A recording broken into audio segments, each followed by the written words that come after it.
Welcome back to Good Your Sleep, the quiet place where science doesn't ask anything of you, where it simply arrives the way light arrives, without announcement, without demand, settling gently into whatever space you've made for it tonight. Tonight's title may have caught your attention in a way the others don't. The star that decides if you wake up tomorrow. It sounds almost like a threat, or a mystery, or something from a story told around a fire a long time ago, when people still believed the sky had opinions about them. But it is none of those things. It is something quieter, something closer, something so ordinary that we forget, most days, that it is happening at all. There is a star you already know. You have known it your whole life, though you have never seen it the way you see other stars, as a point of light, sharp and distant, holding still against the dark. This star is too close for that, too bright, too present. When it is in the sky, it drowns out everything else. When it is below the horizon, it leaves a darkness so complete that the other stars, the ones you can finally see, feel like compensation. The star is the sun, and it decides, in the most literal sense, whether you wake up tomorrow. Not through any act of will, not through intention. The sun has no intention. It only burns as it has burned for 4.5 billion years, with the steady indifference of something that is simply following the rules of physics, as faithfully as anything in the universe ever has. But that burning, that continuous, patient, enormous burning, is the reason your heart is beating right now, the reason there is air in your lungs, the reason this planet is warm enough for water to be liquid, for biology to be possible, for you to exist in the particular form that you do. Let's go closer, into the sun itself, not to the surface, where the temperature is already around 5,500 degrees Celsius, and nothing we know of could survive. Further in, down through the convective zone, where great columns of hot plasma rise and fall like a boiling pot the size of a star. Down through the radiative zone, where light moves so slowly, bouncing, scattering, redirecting, that a photon born here will take 100,000 years to reach the surface. Down to the core. The core of the sun is about 150 times denser than water. The temperature there is 15 million degrees Celsius. And under those conditions, that pressure, that heat, that density, something happens that happens nowhere else in our solar system. Hydrogen nuclei pressed close enough together that the electromagnetic force that normally keeps them apart is overcome, fuse. 2 hydrogen nuclei become helium. And in that process, a tiny amount of mass is converted directly into energy. Not burned, not broken, converted, transformed. The way Einstein described in the equation you have certainly seen, even if the mathematics of it have never been yours to hold. That energy begins its long journey outward. It will take, as I said, about 100,000 years to reach the surface.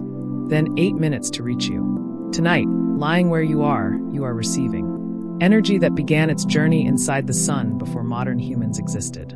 Before language, before the first tools, when the ancestors of our ancestors were only beginning to be what we would eventually become. That energy kept the earth warm while all of that was happening. It is still keeping it warm now.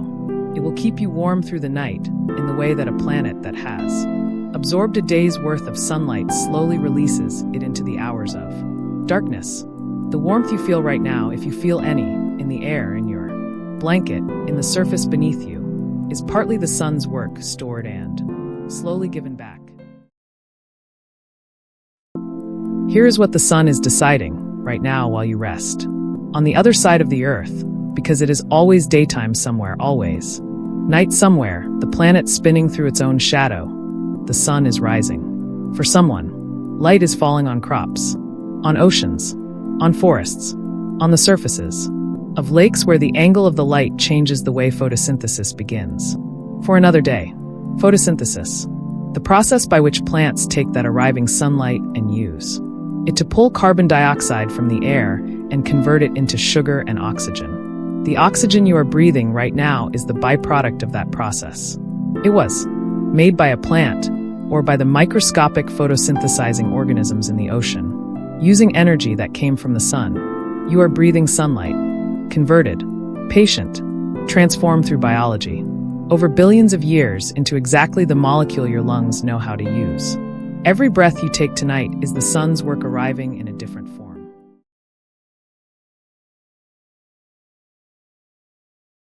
The sun is also deciding something about tomorrow in a way that reaches further than warmth and oxygen. The water cycle, the slow, enormous, continuous movement of water from ocean to atmosphere to cloud to rain to river to ocean again. It is driven by the sun. Solar energy evaporates the water. Solar energy drives the atmospheric circulation that moves clouds. The rain that fills the rivers that fill the reservoirs that become the water you drink, all of it.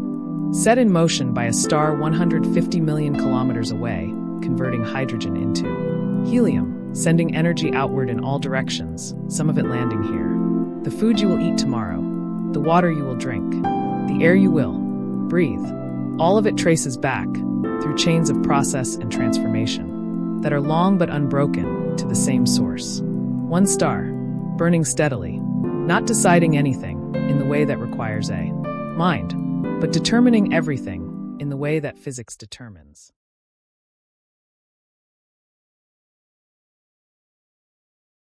Now, here is the part worth holding as you drift towards sleep. The sun is not permanent. Nothing is at the scale of stars. The sun has been burning for about 4.5 billion years. It has, by most estimates, another 5 billion years or so before it begins to change, before it exhausts the hydrogen at its core and starts to swell, slowly, over millions of years, into what astronomers call a red giant, expanding outward, cooling at its surface even as it grows, eventually reaching far enough to engulf the inner planets, including perhaps the Earth, 5 billion years from now. To put that in perspective, all of human history from the first stone tools to this moment is roughly 3 million years. 5 billion years is more than 1,000 times that. It is a span so long that imagining it is really only pretending to imagine it. The mind reaches for the number and comes back with something that feels like the number, but is really just an acknowledgement that the number is very large. The sun will outlast everything we know, every civilization, every species, every memory of anything that has ever existed on this planet. And yet it is not infinite. It has a life measured in billions of years with a beginning and a middle and an eventual end.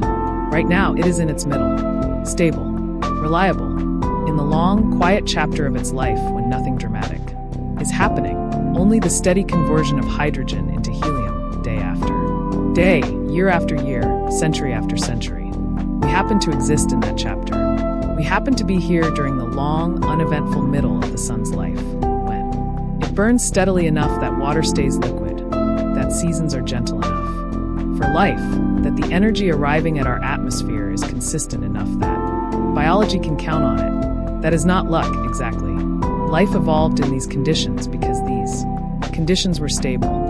We are shaped by the sun's reliability the way water is shaped by the container it fills. We fit it precisely because we were made by it over billions of years in a conversation between life and light that never paused and never required either side to understand what they were doing.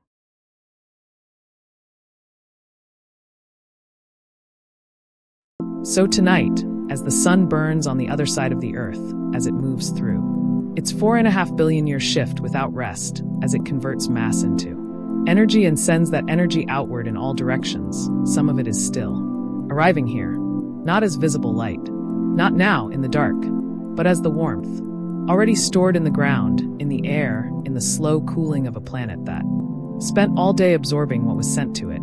You are resting inside the sun's work. The oxygen in this room is its work. The warmth is its work.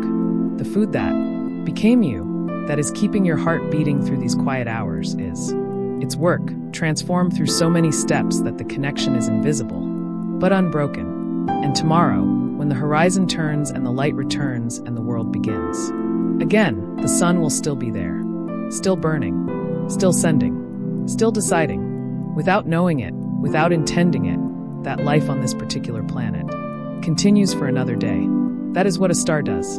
That is what this star does. Not because it cares, but because it burns. And because burning, in this case, is enough.